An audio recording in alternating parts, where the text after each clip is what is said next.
Yo, crypto nation and mining family, what's going on? What up, what up, what up? You got your two favorite hashers here. You got Mikkel and myself, Nemesis. What's going on?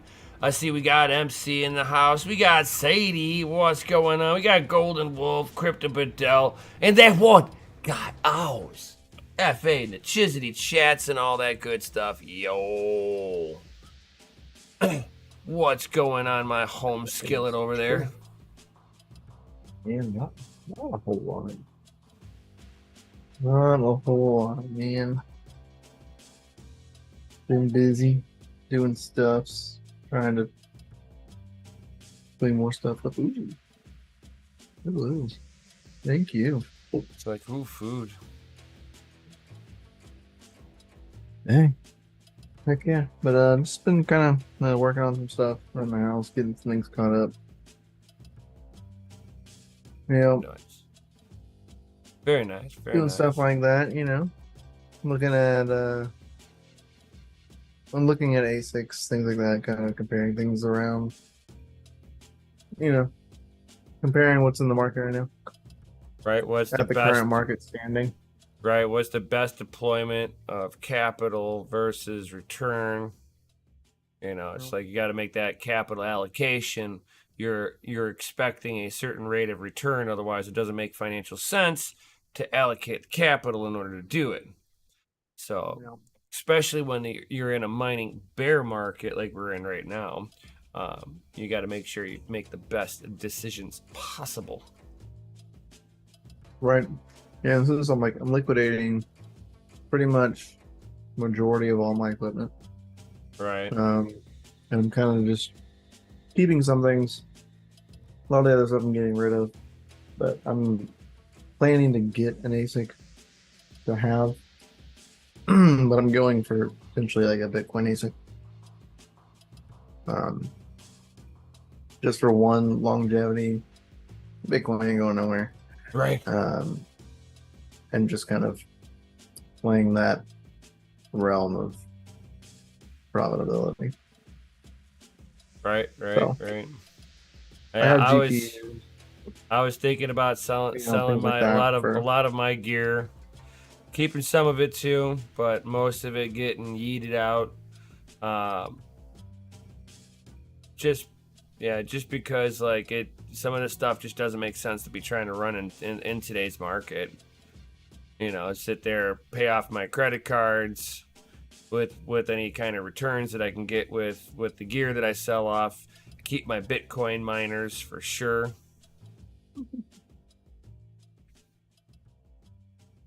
Wild retro. Those X1s are pretty interesting, Calrosa. Panda unboxed one today and opened it up and everything. It's pretty cool.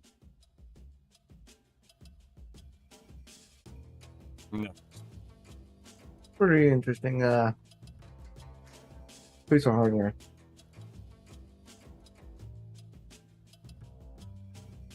Trying to find the video. I'm gonna show you real fast. I don't know if you watched it earlier or not. No, I haven't had a chance to watch it. I saw it, but I didn't actually watch it. No.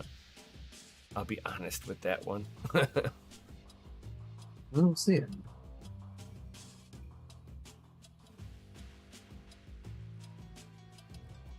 Let's talk about Panda's inability to apply thermal paste. Oh, that's pretty funny.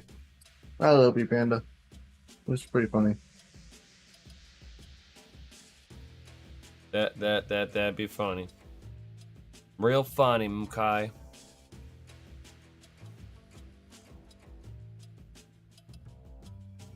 All right, there we go.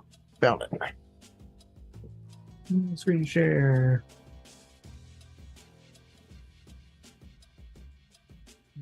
Share. You should be able to see those things. Yep. All right. Nice. It shows you a preview down there now. That's nice. So this was the iPolo X1, which does the exact same hash rates and everything as the V1 Mini. So 100%, pretty much they just reuse the same chip. um, on this X1, so they're just reusing it. I wasn't really a big fan of that, calling it something different and then like reselling it, Right. whatever. But when it comes down to it, it's kind of interesting in a sense of thing that I disliked the most was this is how they render it like this, and you're like, what? This is a GPU? It's not a GPU, it's still an ASIC. So I hate that they add that little PCIe clip up there because it's not even existent on the actual device. But they come inside of this interesting, like just Plain metal metal box. shroud, right? Yeah. So I was like, oh look, metal shroud, getting further, Panda takes it apart, uh, goes about it. Uh, this is it. Once he opened it, there's an extra two A pins up here that is actually covered up by the original metal shroud. So they were there. I was like, what? Okay.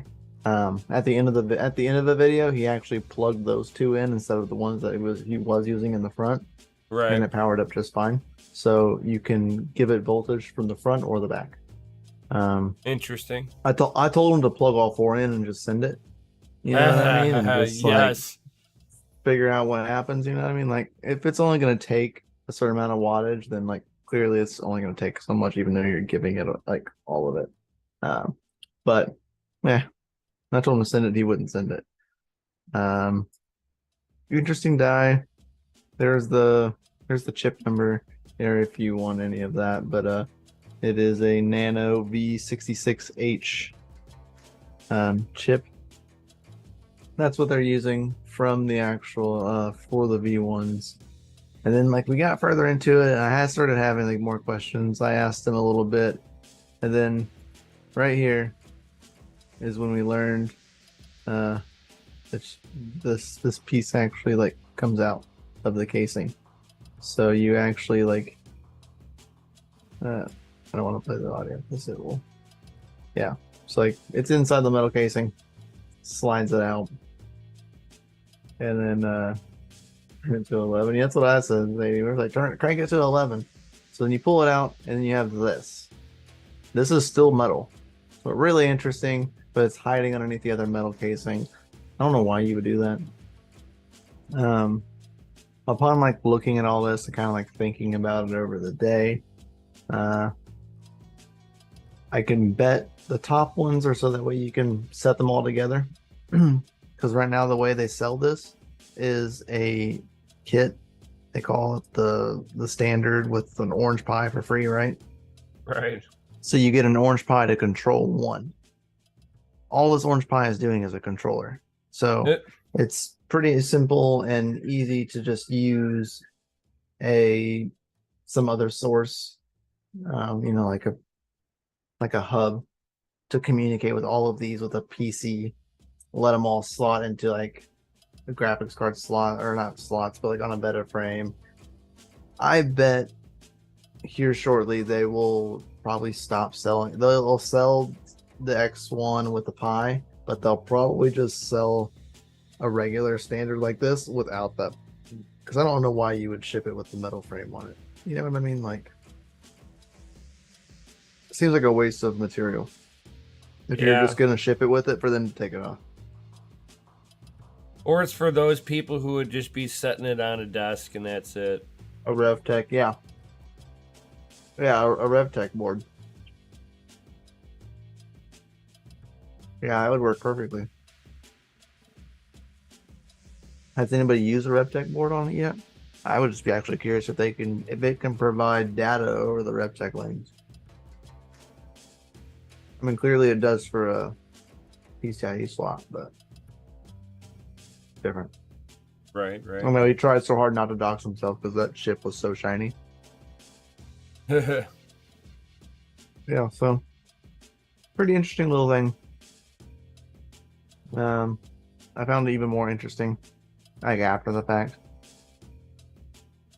of the other, like the top piece, Right. And you can make it look like a standard GPU, put it into a standard, server case, Veta frame, get good average cooling on it. Yeah. You know, that's pretty interesting. I don't know if it's, $500 worthy. But on a Ethereum Classic, it does do 300 to 330 mega hashes for 240 ones. Yeah. So, I mean, it's better than an not E3 bad. amp. It's better than an E3 amp miner at like 716 watts for 200 mega hash. Right. I don't know. It's pretty interesting. I kind of like it. I like it without the extra little thing on it. Makes no Right. sense to me. Uh, eh. Cool little home ASIC. Right. I've been waiting to see. I've been waiting to see someone with like in their hands on it. Does that rendering with the make it looks like a graphics card? And I'm like, it's not a graphics card though. Right. It's not the first graphics card style ASIC I've seen. Well, Epic blockchains have one. Right. Actual an actual ASIC, but it was just DCA slotted. Yep, and then we've seen the FPGAs doing the same thing. Yep. Just using your computer as a control board. Yep.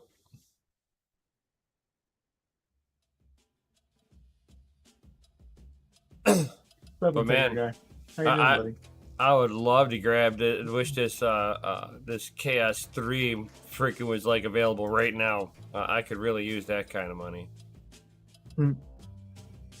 But It's gonna be it so look. expensive. Oh my god, yeah, they're going for like $36,000. There's some I mean, you can places go buy, listing it for 40,000. How many terahashes? It is like eight something terahash, 8.3 terahash. I don't know.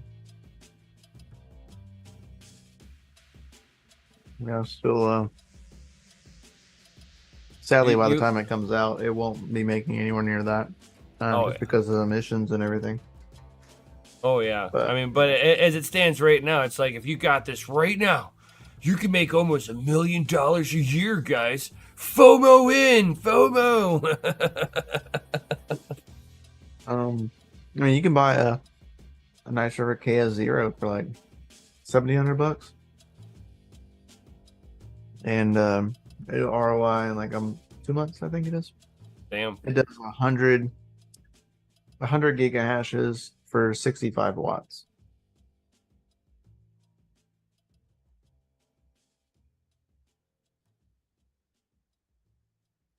I mean, that's way better than like, buying a 4090 and after electric, you're only making 39 cents a day. And that's at the top of the list. Oh yeah. They're even selling a KS3L now. iSurfer is, which is 5 terahashes for 3,200 watts still. Same amount of wattage, less terahash. And the price tag is $2,400. Damn. It is available. You can buy it. It is available in stock now.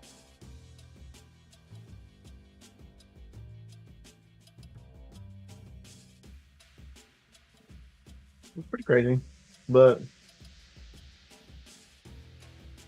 the amount of coins that it's going to make by the time like you actually get it and everything because of emissions is kind of ridiculous. Cedric's like, I mean, at this point, who cares about profits, right? Right at this point. Like, there is no such thing as profits right now. I mean, technically it's all profit because you didn't have those coins prior to mining them. So that is true. Technically it's profit. But you do have operational costs. Right. So depends if you want to pay an exchange, pay the fees associated with that exchange to get the coin, or if you have the hardware, just go ahead and mine the coin. Because the likeliness of it's probably cheaper to buy it, 100%. But you're buying it from an exchange. You don't know where those coins are coming from. They're already dirty. Yep. At least if you mine them, at least you know where they're coming from. You know what I mean? Like, they came from the block to your wallet. I mean, you know what I mean? Like, cleanly. Not really clean, but yeah, but that's you know, it's like Satoshi terrible thinking, you know what I mean? Satoshi made Bitcoin, and then everybody else made mixers.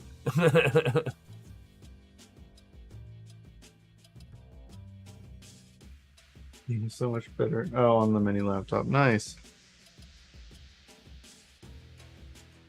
No exchanges. Boo. What's the fun of buying a coin, right?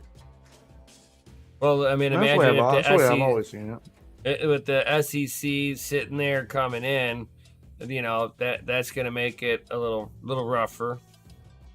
Right. To be very honest, mining things like Flux.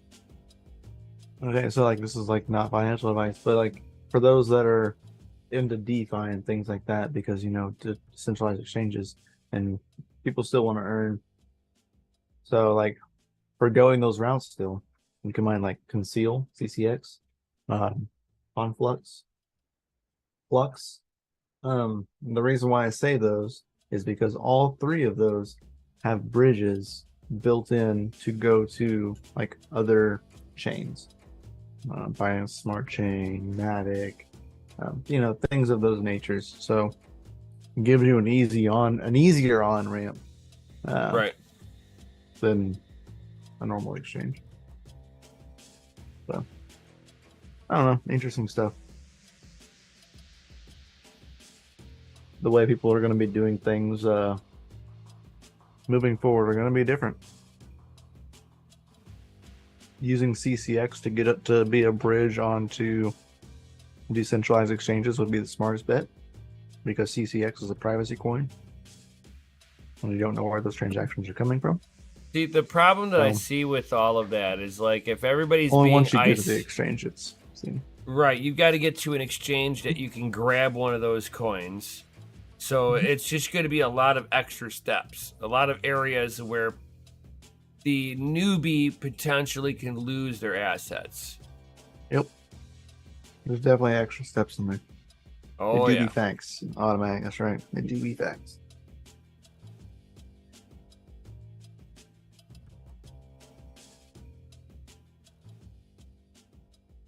Like more decentralization. Yeah, I wish. Yeah. And Flux needs to figure out how that they need to update their Bitcoin operation in the node and stop using a non-segwit wallet. Have we changed it? Huh? Have you changed it?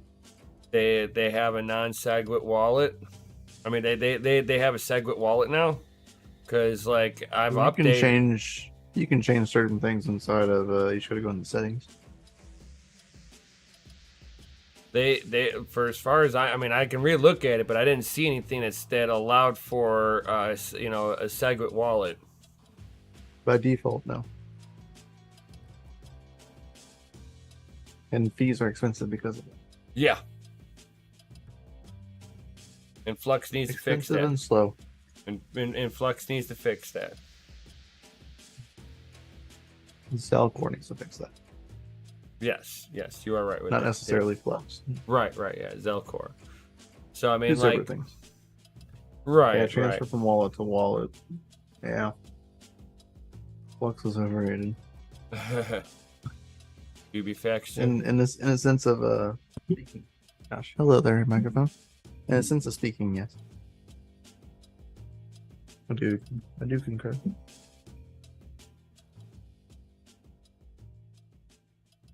And just think, a 2080 now is not profitable to run. Once again. Back at it. An A380 loses you money trying to run. A 5500 XT, which isn't even that old, is losing you money. Yeah. A 3080 is now losing you money. Depending on your power cost, you are 100% right. That is at the national average of about 11 cents per kilowatt hour.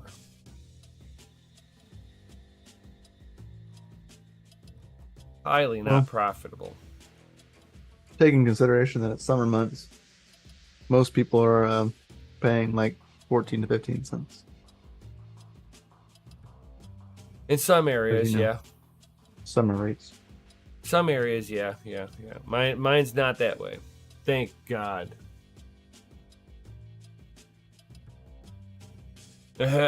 Retro is like, my 570 is still profitable. I mean, free power is still profitable. Right? I'm just saying. You got that glorious free power. I only turn on my like 3060 rig at night. Damn. I have 3 cents. Right. Really profitable at night. I've been just mining with my CPUs. And I've only got 2 CPUs running. Everything else is off. Retro Mike bragging over there with that super cheap power. 5 cents. There you go.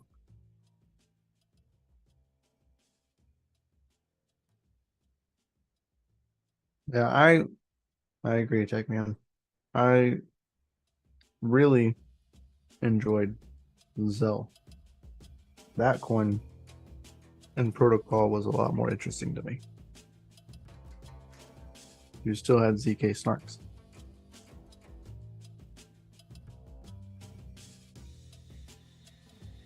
The original was better. But wasn't there like an issue with it? No. Or they just fork away from it? They forked away from it to get rid of the ZK snarks to stop shielding transactions because of regulators. Oh, okay. When Zellcash Classic, I wish, man. Can you imagine? It's because they couldn't do everything they're doing today with the shielded protocol still built in. They could still do it. It wouldn't stop it from working. Like, it still would work. In my opinion, you could run things more privately and secure that way. But they are based in the United States. So, gotta bend the knee. You know what I mean? Right.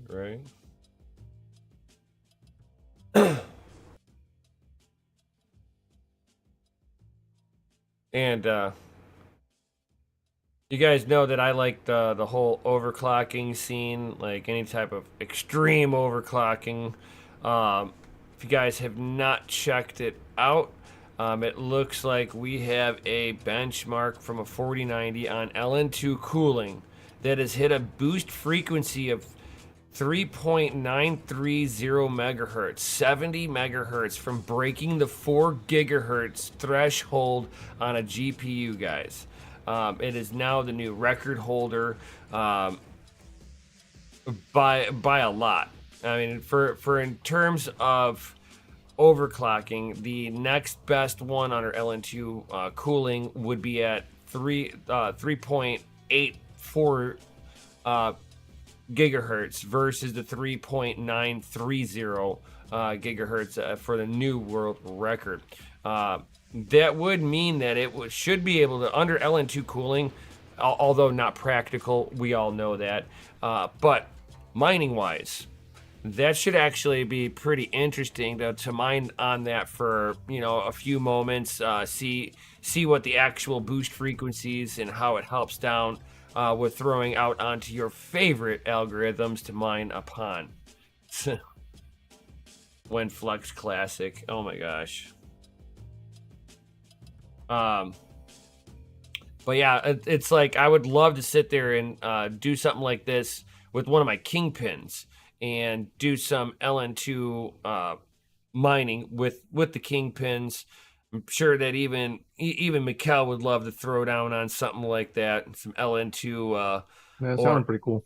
even some I'll go for it. even some dry ice. This way you're not dealing with so much of expenses. Dry ice and some Guys, it's cheap. yeah, dry ice and some rubbing alcohol.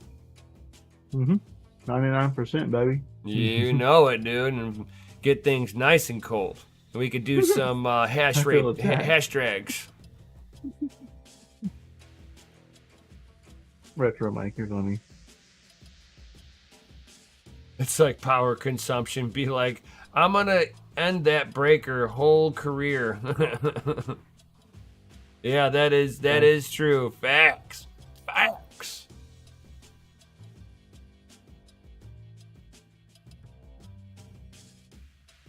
100% how, Rosa. Oh my god, yeah. That Reddit whole Tabasco. Oh my god, I think that's kind of funny. Did they just kill off Reddit? I don't know. I think it might be okay. We'll find out. Time will tell. Right. Trying to find. And ASRock looks like they're going to be releasing a 7800 XT spotted at the Eurasian Economic Commission Regulatory Office. So, and it looks pretty sleek. I like it. I can dig it. 17 gigabytes of VRAM too. Or 16, no, sorry. 16. Yeah, 16. No. I can dig it. I'm down on that. It's not too bad of a card. Like the specs actually, like ended up pretty nice. Yeah. And there's currently already like a version of this card out.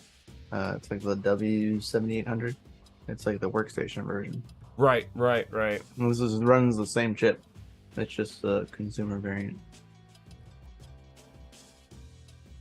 Yep. That's a big card though. If you look at the base plate of it, it's not as big. It's not as big as the Zotac PGF. Oh, that thing is massive. Oh my god, dude! I don't even like. That might be cutting. I showed that this morning on my stream, and I was like, why do you even need a card that big?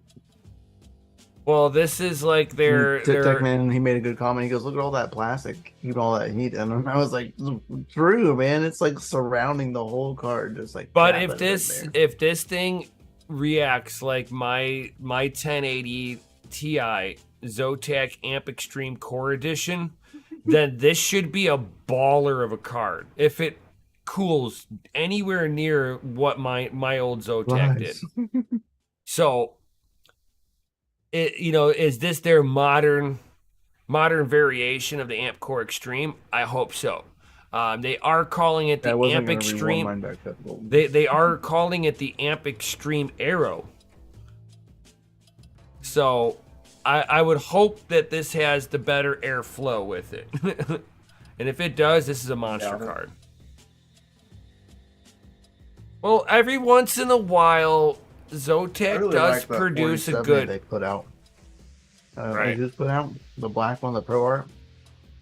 That's a nice card, man. I don't know. It's like it's hard to trust. It's so clean. It's so hard to sit there and trust ASUS though. I know, but it's such a clean card. Like no RGB, black, with some gold tints to it.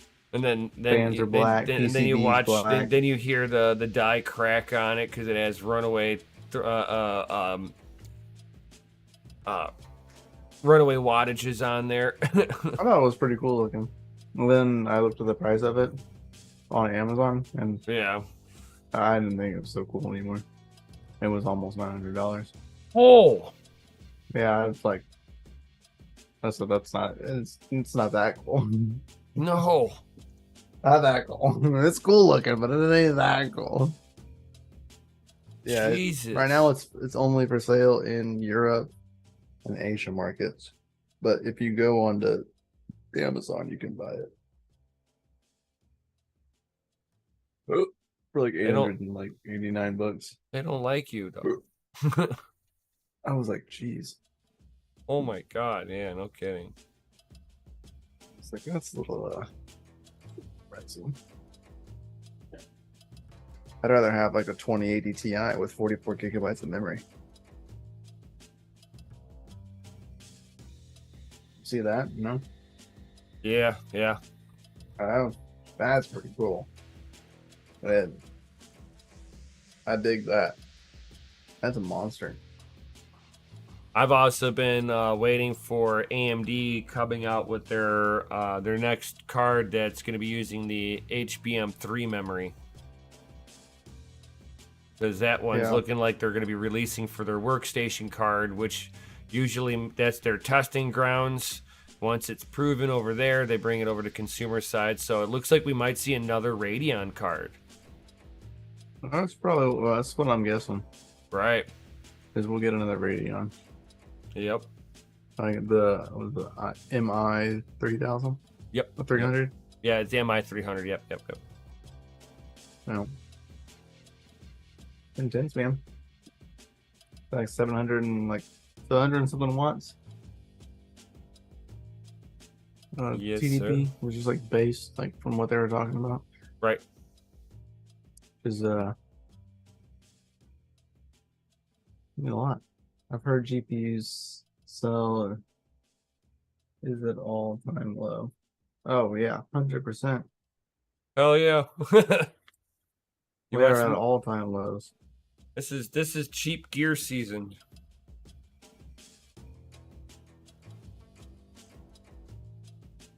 Yep. But yeah, man, do you think all of the new ASICs coming out and everything, do you think they're gonna go like the way of tailoring to home miners because GPU mining isn't profitable? You think that's gonna be like sustained profitability? I mean, we know that like gold shell box miners were profitable at first. Like now they're not as profitable because we've got other iterations. I would if ASICs come out and everything. I would almost say that it seems like FPGAs is not so much of a taboo thing anymore. That's a cycle thing, you know that. Right. Once there's no profitable bit streams anymore, people will be like, nah, it's ridiculous. Secret is that everyone turns off FPGAs whenever they think something's not profitable and dollar wise. And you know what leaves? Everybody else. Right, but if they make FPGAs more of a mainstream hardware where they've got the bit streams for the more popular algorithms anyway, I can see that being the next evolutional starting point for like at some point for the next wave of new miners coming in. You know, they're not going to look Automatic Beats. Happy Father's Day to you too, buddy. Yep. Not Father's Day yet here, but in a few hours. I appreciate it. So, I mean, I can see, you know, E300s, man. E300 with the shiz. Retro Mike's has he's gotten his VU33P, which is the same chipset as the Force Kittens. So pretty efficient. And since Osprey fixes a lot of the wattage control issues, the balancing on the chip, because they do that on the board themselves, which was an issue previously, but now they fixed that. They can actually like make them super efficient compared to like what they are. I know that BCUs gained like 15 or 20% efficiency when they moved over, just because of the power delivery. I mean, it was always an issue with the BCUs was power delivery. That's what killed them half the time was power delivery. So I think it's pretty cool how they're able to kind of like fix some of that, because natively it's not the chip's fault, it's the board's fault. Bad design, you know what I mean? Yeah. He says the VU33P can crank to 900 megahertz, which is outrageous. A stock foreskin can only barely touch 700, if I'm not mistaken. So take that for what it's worth, man. Like even the VU9P E300 can go 900 plus on the megahertz, and you can't get anywhere near that as like a BCU. If you're leaving it as a BCU, like you'll never leave the 700s ever. Right. You'll be lucky if you get into 700s because you need proper cooling, and even water cooling at those higher voltages and everything doesn't do it. Like it doesn't help it. I know a lot of them just like throw it into like wind tunnels and just start cramming air down a tunnel because that's the only way to make it work. But even then, it's the longevity you're risking it. You know what I mean? Right. Because right. they're not meant for it.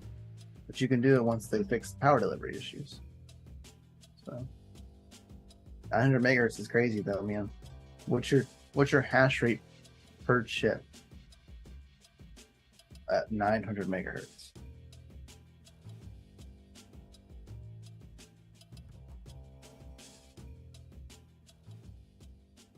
I'd be curious to know. The highest I got, the E300s that we were hosting, was almost 19. It's like 19.5 gigahashes. It was pretty intense. It wasn't sustainable because the farm was warm, so like you couldn't keep the chips at a decent enough temperature that it would still hash. You know what I mean? Like it would still do fine, but you're risking longevity of the chips. Once they're in like the 80 to 90 degrees, you start getting chip degrade. So it's just better not to risk it that way. It's getting 3.5 gigahashes per chip. Nice. Not bad. It's really good, man. What's your total wattage? Have you registered metered it? Like for the whole machine? Again, divided by 3.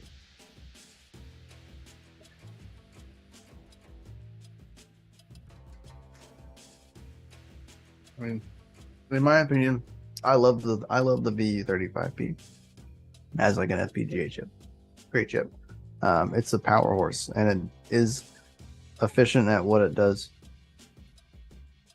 The VU9P is the working man.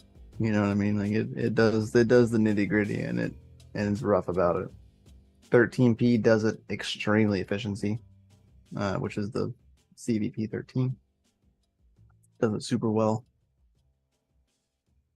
The 33 is like kind of in the middle, like that entry level.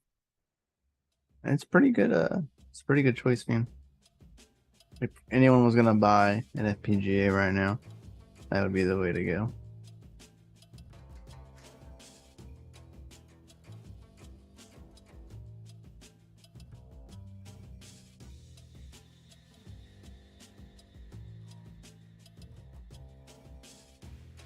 It's like $3,200 currently. Not bad. And it'll get you 9.9 gigahashes on Caspa or 112 gigahashes on Ironfish. And then RxD Stream comes out in literally any day now. The actual bit stream is completed. They're just waiting on minor finalizations for Windows, and then they're going to port it into Linux. 800 megahertz is the buying an sweet. FPGA. It's super simple. Buying it, buying from Osprey was like extremely easy for everybody that was able to buy one. And if you want one, I do have codes for like all of them, every model of them. So that it does help. You know what I mean? It's like $150 off of the E300 35, $100 off of an E300 VU 33P, and then I think it's like $35 off of the E100, which is just it's just a single hash board. You just got a single chip. 650 watts. 650 divided by 3, so you're looking at 216 watts per chip. Not bad, man.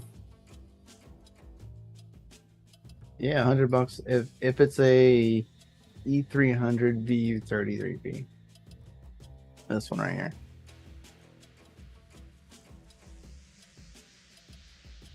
It's actually going to the channel right now.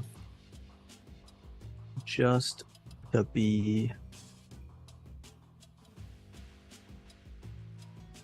on it. Yeah, so 125 off of the E300, which is the VU35P, which is this bad boy right here, which is $5,200. 100 off of the E300 VU33P, which is this one right here. All right, and then $30 off of the regular the E100, which is the E3, which is the VU35P. So it's this one right here. It's just a singular board though. And you can easily push the singular board to 5.7 gigahashes, like extremely stable. The model names could use some work. Yeah, it's hard to like kind of say them all. I wish they would label them how like Team Red Miner labels them. Team Red Miner calls the E300 VU35P the E355. And then the 33P is the E333, all threes. So I wish they would kind of go with that name scheme because it makes sense. Though it's a lot. It's a lot of numbers. So yeah, naming could be easier to digest, but yeah. So you can get codes for all of those if you're ever interested in them. It does help out, and it does help you out as well. And I know since they ship them in parts from Taiwan to their facility in Texas in pieces, and they assemble it in Texas and ship it, if I'm not mistaken, that's how they skirt the duties. Because it's not a finalized product before it comes to U.S. soil. Right. So I've had to assemble E300s before. They did ship a batch that they just shipped them as they were behind, so they just shipped them as like the kit, and you just put it together. It was really easy. Couldn't be any easier. I honestly preferred it because it kept everything separate, and you don't have to worry about the hash boards being inside of it, Right. getting kicked around by UPS or FedEx. I've definitely seen them eat some stuff.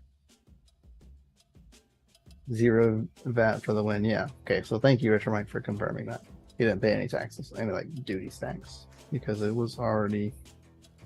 It came from Texas as a final product. Basically legal smuggling. I mean, it's a legit way to skirt that rule. 100%. A lot of other companies don't take that extra step. And for everything else, it's DHL. Pretty much. That's the only other way to skirt that is using DHL. DHL to skirt it outside of the United States. Assembling it as a final product in the United States, then shipping it also does the same thing. Right. One just takes more infrastructure and manpower to do.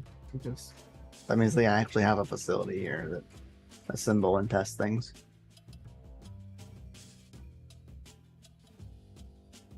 Yeah, the 35 was signature delivery, the 33 wasn't, yeah. Yes, sir. I mean, I'd imagine they would sign for the 35p. That's 5,200 buckaroonies. Better sign for that shiz. In my opinion. I know there's one dude that has his E300 VU35Ps dunked in immersion fluid, and he gets 20 giga-hashes. Easy. Easy peasy. Jesus. Easy peasy. That's impressive. Max send. Full send. Don't have to worry about any heat. Full send it. It's like 780 watts, I think it was. It's pretty much 900 watts, you know what I mean? Right. Which is really, that's really like nice for that amount of hash rate in that package. It's an immersion time. Yeah, that's our customer was dunking his E300s. He was dunking 6 of them in a C2 tank from bong hashing. Because it actually, the C2 tank houses 2 S19s, like long ways. And if you just cluster all of the E300s together and slot them together, their casings, you can actually fit all 6 inside of a C2 container. And it still pulls the same amount. Actually, it pulls less wattage than 2 S19s. So, in theory, it actually works. And in their numbers, your heat load is not high enough. Yep. Yeah, it's not hot enough. Still less wattage.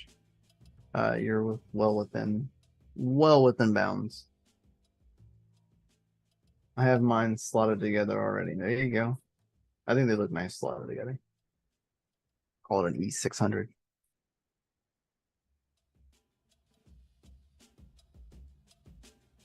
But yeah, I like the E300s. They're really nice machines. They've been my favorite, one of my most favorite things to play with that I've like about hardware this year. Was those. Plus, I like FPGAs, so. Yeah, and I never got to play with it, unfortunately. As much as I wanted It was like to. playing. It was like playing with an ASIC. You know what I mean? Like it wasn't the traditional FPGA life. It wasn't Right. like playing with a BCU. You know, and like being like in Linux and like making sure that you're loading the core streams first and like having to load them in order. Like yeah, it was none of that. Like, you know what I mean? Like it wasn't taking you 5 minutes to load the stream onto a fucking FPGA. Like it was like a plug and go. It was like an ASIC, man. It's super simple. They did all the work for you. So, as an ease of use standpoint, it is probably one of the best. As a tinker with like software and stuff like that, I prefer the old way, which you can still do with an E300. You can actually remote into it and like you can control it that way. That's how you use private bit streams with it. right. It's like it is doable. You can do it, but it's just not as easy. Yep. That's the steps. You guys have any questions though? Ask away. Right now is the Before we time. roll out of here. Right, and don't forget to smash that lizard like button, subscribe, hit the bell notification, all that good stuff, guys. Yo. And drop some FAs in the Chizity chat too, guys. Because you are rated F for frickin' awesome, yo. I love it, Oz. Oz sent me a picture of his temporary setup at the hotel. I love it. Is it out freaking standing? It is out freaking standing. Oh. What you ordering over there? What kind of you ordering pizza? Pizza and wings? What it looks like. Holy shit.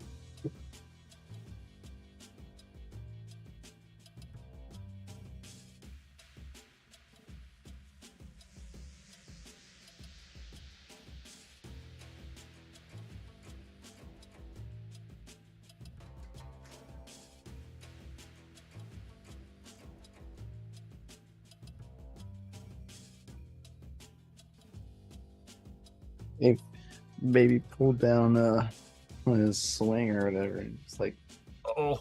loudest crash, and I was like, what the fuck is it? I didn't hear him crying, but I was just curious of what crashed.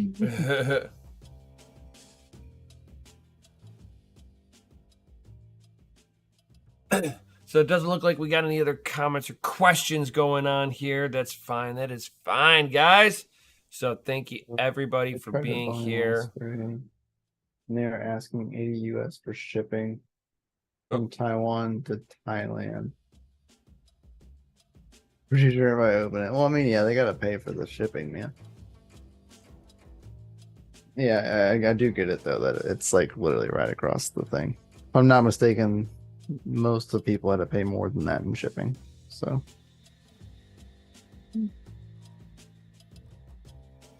it's not too bad. Right.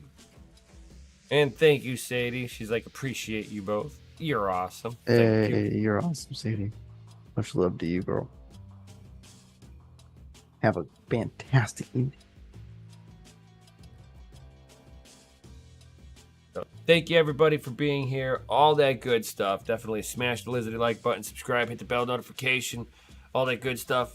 And there's nothing going on for tomorrow, right? No. It's Father's Day. Yeah. So happy Father's Day to all you crypto dads. Oh my gosh, yes. Definitely. All you happy hashing. Using that $100 off, it's like free shipping. It's free shipping with an extra $20 off. Yeah, there you go, man. That's the way to use it, man. And make sure you use the code. I'm sure you went and looked at the video. If you're getting the E300, the codes are different for each one of the models. So make sure you watch that, because they're not interchangeable. So the code for the E300 VU33P is Mikkel 100. All caps. Mikkel 125 for the other one, and then Mikkel _E100 for the E100. Which does work if you're buying just the hash boards, because you can upgrade an E100 to an E300 by adding more hash boards. Someone did use the code on just a hashing board, and it does work. So you do get an extra $30 off of every one of the hash boards that you buy if you buy three separate times. So damn, it's awesome. Technically, you're getting like 3.6. That's fairly, you're getting $90 off, which is not bad if you're having to like buy it on a budget. Right. And totally, Tech Man, happy Father's Day to all you motherfuckers. Hey, thanks, buddy. 100%, guys. Thank y'all. Thank all the dads out there. Thank you. Yo. I'm gonna go play D&D tomorrow. I haven't played D&D in like a month or two. Oh snaps! Gonna nerd it out. That's what I'm gonna do with my evening. Yeah, gonna nerd it out hard with my friends. Yeah, hang out with the chitlins all day. Then I'll do that like 6 o'clock. Nice. Nerd it out for the evening. Right. And then back to work for the next week. Yay! Fucking back in the board, man. Right. All right, everybody, we are at that 1 hour marker. So with that being said, thank you everybody for being here. Savage. Hells yeah. Sure. Peace out. Stay savage. And of course, we'll see every one of you awesome hashers on the next one. Yo.